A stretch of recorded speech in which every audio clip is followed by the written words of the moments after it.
हो सकता है ये कोरोना उसी से मर जाए, उसका कोई इलाज नहीं।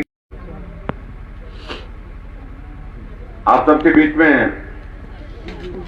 भाई देखना, आराम से बिठा दीजिए।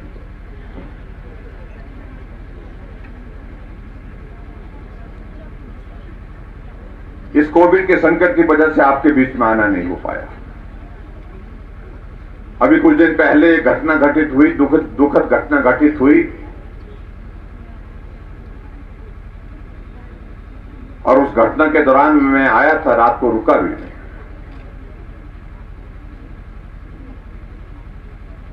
और उसके बाद में यहां एरियल सर्वे हमने किया, कुछ जगह एरियल सर्वे किया, कुछ जगह हम जो है वो सड़क मार्ग से जहां तक पहुंच सकते थे हम वहां पर पहुंच के, कौन सी जगह थी जहां हम सड़क से गए थे? हाँ जी, शंसनाला। बहुत बड़ी त्रासदी हुई, जिसमें बहुत सारे लोग, शायद 10 लोगों की जान चली गई। हम उम्मीद नहीं करते थे। आमतौर पर क्या होता था, बरसात के मौसम में अगर कोई घूमने के लिए अगर कोई स्थान होता था पूरे हिमाचल प्रदेश में जहां आनंद के साथ घूमते थे, वो लाहौल घाटी होती थी, हमारी लाहौल स्पीति होती थी। और हम विधानसभा के सदस्य होने के नाते जब कमेटी का टूर बनाते थे तो बरसात का टूर कहां का होता था? लाहौल का ही होता था, लाहौल का, काजा का, स्पीति का, इस यहां उदयपुर का। और अब की बार विचित्र परिस्थिति हमने देखी कि यहां पर भी बारिश हुई, और बारिश होने के बाद बहुत बड़ा नुकसान हुआ। 10 लोगों की जान चले गई।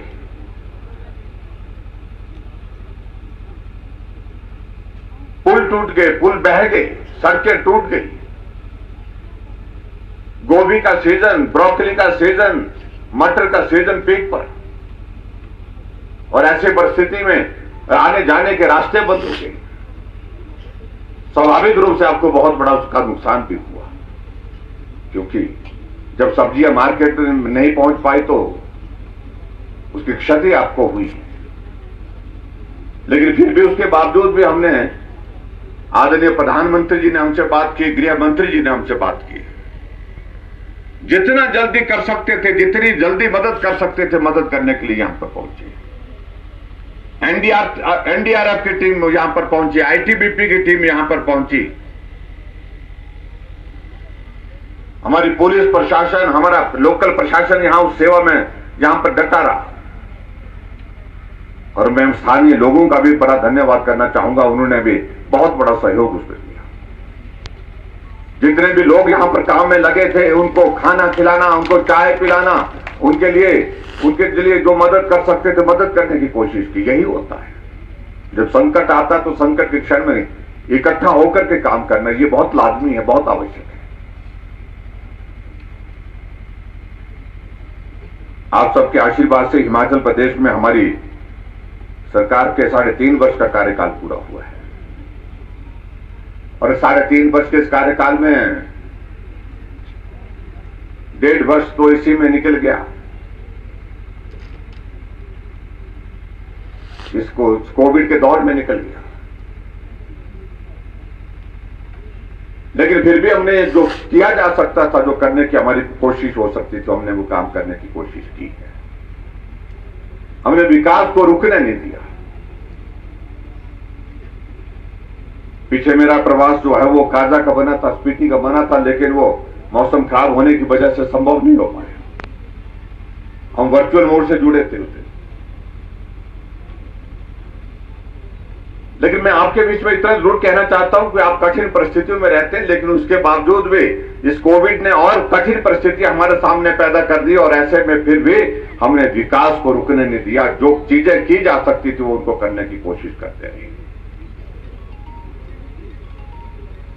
और आप सबका सहयोग और आप सबका समर्थन भी हमेशा हमको मिलता है, उसके लिए मैं आप सबका बहुत बहुत धन्यवाद करता हूं। बीच में परीक्षाओं के दौर, हर एक परीक्षा के दौर में आप खड़े, हमारे साथ खड़े दिखिए। लोकसभा का चुनाव था, लोकसभा के चुनाव में आप सबसे सहयोग मांगा, आप लोगों ने मदद करी, और लाहौल घाटी से, लाहौल स्पीति से हमको अच्छा समर्थन मिला। और शायद मैं कहना आज से पहले कितना बढ़त तो हमको कभी नहीं मिला। कितने बढ़त मिली थी? हाँ जी, हाँ 42-78 वोट की बढ़त मिली थी यहां से।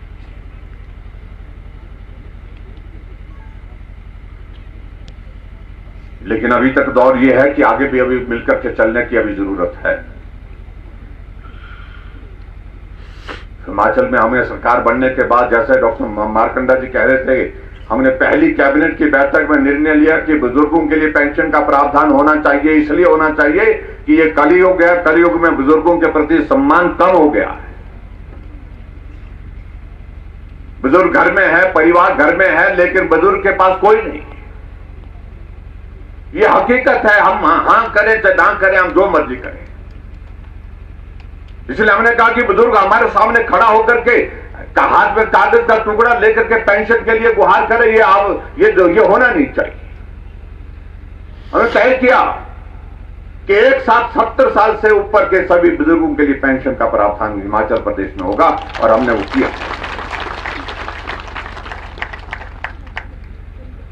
आज हम 700 करोड़ से ज्यादा पैसा हम एक ही चीज पर खर्च रहे हैं, वो पेंशन पर खर्च रहे हैं। और अभी आगे बढ़कर के हमने क्या और निर्णय लिया कि हमारी माताएं जो है हमारे लिए ज्यादा काम करती है, पुरुष कम करते हैं, माताएं ज्यादा काम करती है ना। हाँ आप भी बोलो भाई, हाँ बोलो। ये सच्चाई है। घर का काम महिला के जिम्मे, स्कूल में बच्चों को भेजना महिला के जिम्मे, घर में खाना बनाने का काम महिला के जिम्मे, पशु को पालने का, पशु का चारा का काम महिला के जिम्मे, मेहमान आया तो महिला के जिम्मे। और पुरुष तो लाट साहब 2 दिन काम करते हैं, फिर उसके बाद निकल जाते हैं। अब तो टनल से होकर के मनाली घूम रहे होते हैं।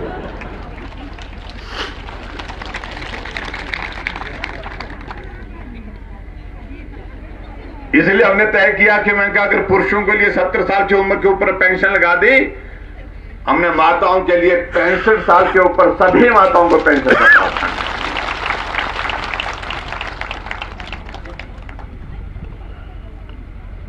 और मैं इस बात को देखता हूं कि हिमाचल प्रदेश में भी, ट्राइबल के इलाके में भी हमारी मातृशक्ति का एक्टिव पार्टिसिपेशन हर कार्यक्रम में होता है, बड़ी संख्या में। अब यहां तो पंचायत का चुनाव होना है, लेकिन बाकी जगह हिमाचल प्रदेश में पंचायत के चुनाव हुए, महिलाओं के लिए हमने आरक्षण दिया है 50%, लेकिन महिलाएं आई जीत करके 60% से ज्यादा। ये हमारे लिए अच्छी बात है, प्रसन्नता की बात है कि महिला सशक्तिकरण की दृष्टि से हिमाचल आगे बढ़ रहा है। लेकिन और बहुत सारे काम करने की आवश्यकता अभी तक है। हमने हिमाचल प्रदेश में सरकार बनने के बाद तय किया कि हमारी माताएं बहनें हमारे लिए रसोई में घंटों बैठ करके खाना बनाती हैं, आंखों में धुआं, फेफड़े में धुआं चला जाता है, स्वास्थ्य खराब हो जाता है। ऐसे में मोदी जी ने पूरे देश भर के लिए उज्ज्वला योजना की शुरुआत की और 1,36,000 परिवारों को हिमाचल प्रदेश में भी उज्ज्वला योजना के अंतर्गत जो है गैस का चूल्हा मिला। लेकिन फिर भी हमने देखा कि बहुत सारी माताएं बहनें ऐसी रह गई थी जिनके घर में गैस का चूल्हा नहीं। हमने अपने सरकार की, प्रदेश सरकार की योजना शुरू की। कौन सी योजना शुरू की, कोई बोल सकता है? प्रदेश सरकार की योजना गैस की, गृहिणी सुविधा योजना। गृहिणी किसको बोलते हैं? आपके लाहौर की भाषा में मालूम है किसको बोलते होंगे? क्या बोलते होंगे गृहिणी को? गृहिणी उसको बोलते हैं जिसका हर घर ऋणी है, उसको गृहिणी बोलते हैं। ऋणी क्यों है? क्योंकि आप काम इतना करती हैं माता बहनें हमारे घर का, इस कारण से गृहिणी, इसका हमने नाम रखा गृहिणी सुविधा योजना। और गृहिणी सुविधा योजना के अंतर्गत हमने हिमाचल प्रदेश में 3,17,000 घरों को, माताओं बहनों को गैस का चूल्हा उनके घर तक पहुंचा करके दिया। हर घर में गैस का चूल्हा। पूरे देश में हिमाचल पहला प्रदेश बना जहां हर घर में गैस का चूल्हा पहुंचा। हमारे कांग्रेस के मित्र पता नहीं आपके यहां पर आते हैं कि नहीं आते, कम आते होंगे, खैर अब तो टनल निकल गई, अब तो शायद निकल आते भी होंगे बीच में।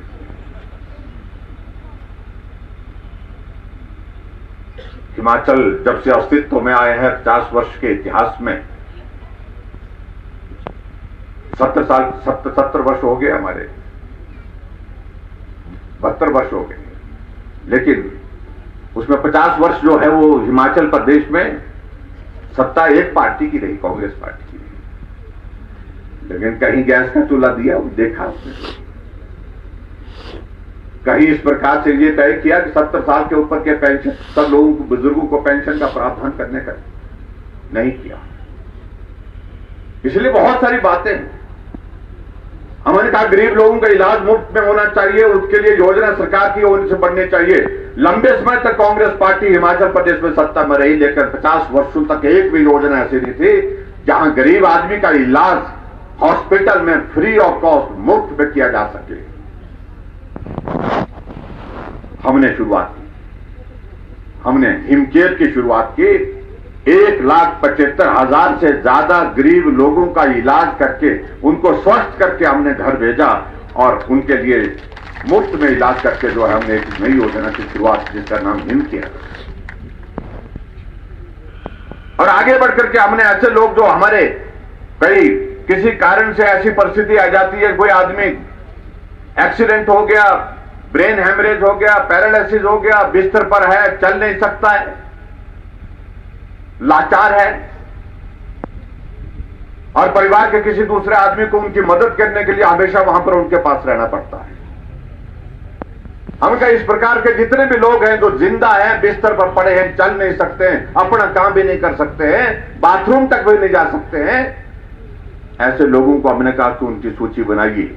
अधिकारी को कहा सबकी सूची बनाइए, ऐसे लोगों की मदद करने की जरूरत है। और हमने कहा हिमाचल प्रदेश में जितने भी इस प्रकार के लोग हैं, चाहे वो कैंसर के मरीज हैं, चाहे वो किडनी के मरीज हैं, चाहे वो पैरालिसिस के मरीज हैं, चाहे एक्सीडेंट के कारण उनकी टांगे चले गई, ऐसे मरीजों के लिए हम 3,000 रुपए हर महीने का सहारा योजना के अंतर्गत उनके खाते में डालते हैं। गरीब आदमी की मदद करना किस बात के लिए है सरकार? गरीब आदमी की सेवा करने के लिए, लोगों को सुविधा देने के लिए। और अभी तो हमने आगे बढ़कर के एक और निर्णय लिया कि गरीब परिवार की बेटियां जब शादी होती, बेटी की शादी होती, वो जीवन में बड़ा परिवर्तन होता है उसके जीवन में। जब अपने मां बाप का घर छोड़ करके वो दूसरे घर में जाती है, उस घर को अपनाती है और उस घर के लिए सारी जिंदगी लगा देती है।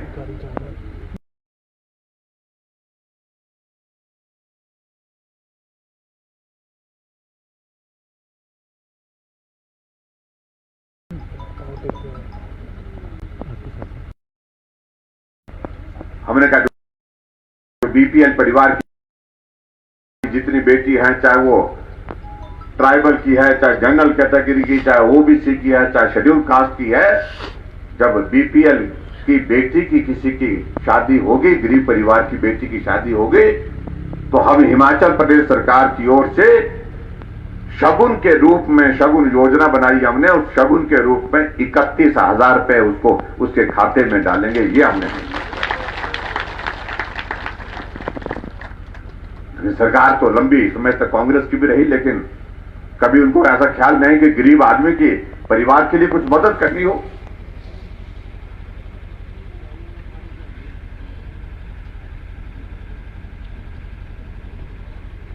आप लोग इस बात के लिए सौभाग्यशाली हैं कि आपके लाहौल में कोरोना के मामले कम हैं, थोड़े हैं, और वो भी शायद मिडिल में माइग्रेंट लेबर हैं ज्यादा उसमें, जो बाहर से लोग आते हैं। आपने कोरोना को काफी हद तक रोका है, उसके लिए मैं आप सबको बधाई भी देता हूं। लेकिन अभी जो है और सावधान होकर के काम करने की जरूरत है, क्योंकि अभी तक कोरोना खत्म नहीं हुआ।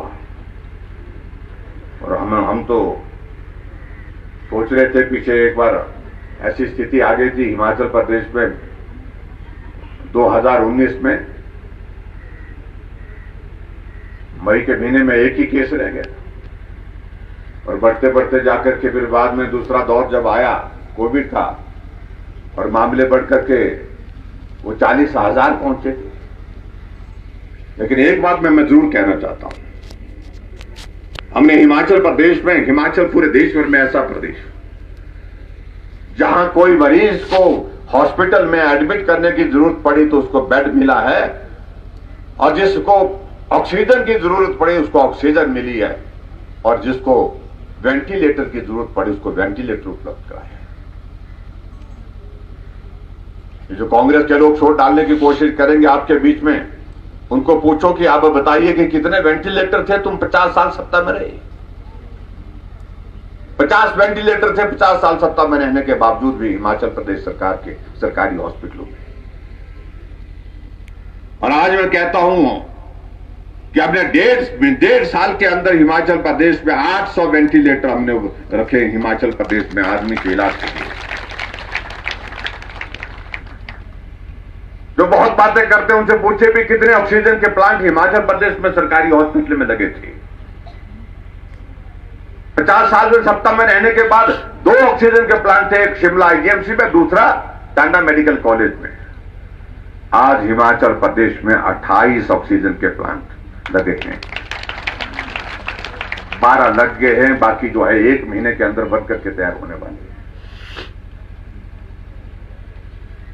इसलिए जो बातें कहने की कोशिश करते हैं, अगर आप उनसे पूछें, आपके बीच में बात करने के लिए उनसे ये बात पूछनी चाहिए।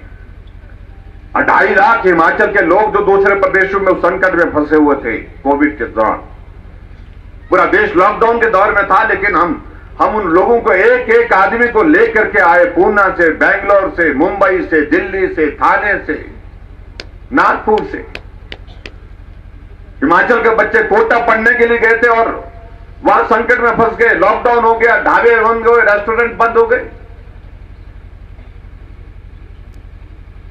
सूखे ब्रेड खा करके 1 महीना गुजारा उन लोगों ने, बच्चों ने। और हमको वीडियो बना करके भेजे कि हमारी हालत ऐसी हो गई है।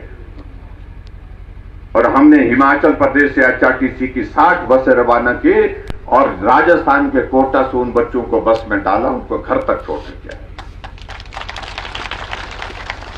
हिमाचल के बच्चे नौकरी करने के लिए, काम करने के लिए गोवा गए थे। मैंने कभी सोचा भी नहीं था जिंदगी में।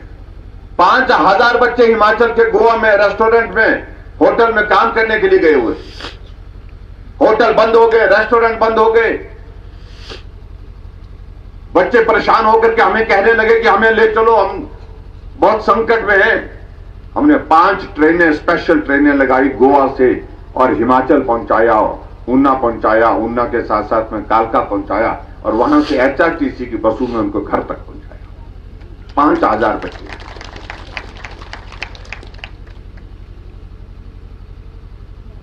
मैं इसलिए इन बातों का मैं जिक्र कर रहा हूं कि आज से पहले जो मुख्यमंत्री हिमाचल प्रदेश में रहे, मुझसे पहले 5 मुख्यमंत्री और रहे,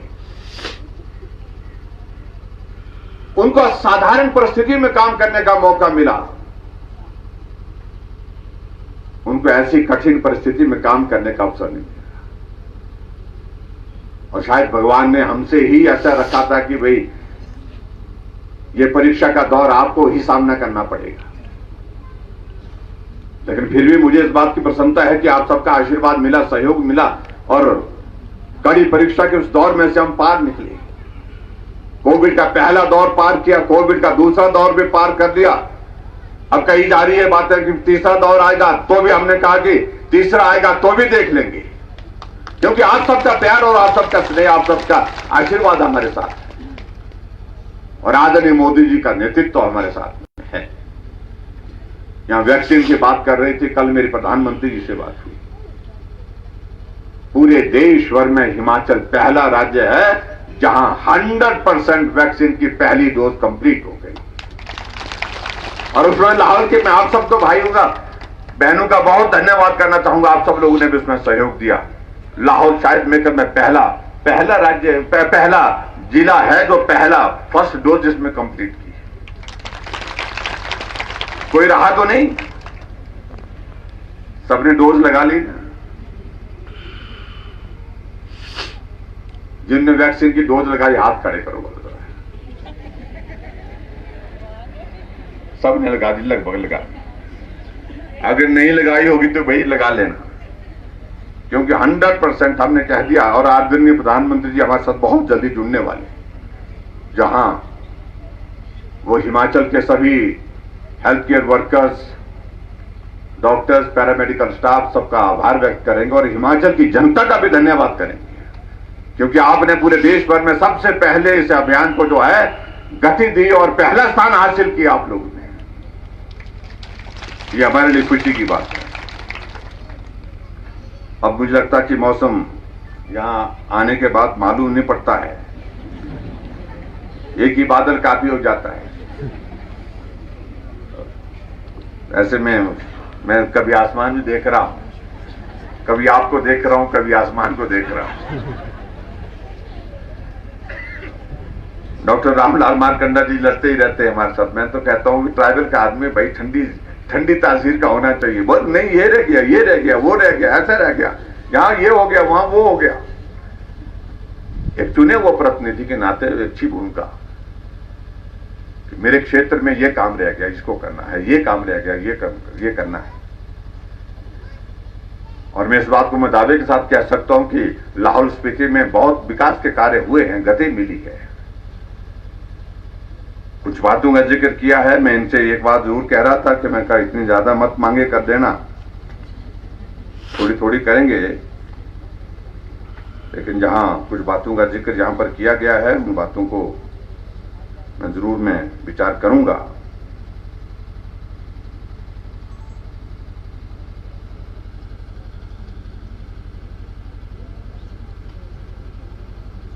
एक तो यहां पर आपके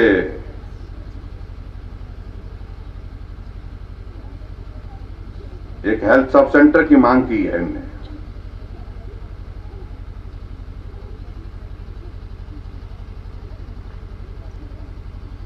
ये नाम क्या है, ये गुमरंग, ये छालिंग, ये है, हाँ छालिंग जो है वो यहां पर कहा कि यहां हेल्थ सब सेंटर होना, क्योंकि लाहौल के नाम बड़े कठिन होते हैं भाई। छालिंग जो है यहां पर एक हेल्थ सब सेंटर की मांग की है हमने, और मैं इस हेल्थ सब सेंटर को यहां पर खोलने की यहां पर घोषणा करता हूं। और उसके बाद एक और कहा गया है, एक हेल्थ सब सेंटर, हाँ जी, एक ये यहां पर प्राइमरी स्कूल बताया गया है, opening of new primary school Shahnoor. तो शहनूर में प्राइमरी स्कूल है, कोई शहनूर से आया, कोई नहीं आया शहनूर से, रहने देते हैं बिल्कुल में, ठीक है, अगली बार खोल देंगे इसको। उनको कह देना, कौन बोलेगा भाई उनको, घर में जाकर के एक आदमी है पीछे जो हाथ खड़ा कर रहे हैं, बच्चे होंगे वहां पर ना, हाँ जी, बच्चे हैं, कितने बच्चे हैं, 4 है। तो ये बच्चों के लिए ये प्राइमरी स्कूल खोलने की बात, तो प्राइमरी स्कूल शहनूर खोलने की बात कही गई है, तो इस स्कूल को खोलेंगे आपके वहां पर, ताकि वहां पर बच्चों को पढ़ने के लिए एक सुविधा मिल सके। एक और जो बात कही गई है, यहां पर केलंग में तो फायर ब्रिगेड है, लेकिन उदयपुर में जो है वहां पर सब डिवीजन में अभी तक फायर ब्रिगेड नहीं है।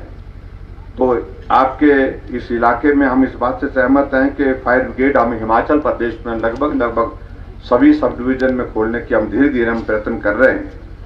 और आपके यहाँ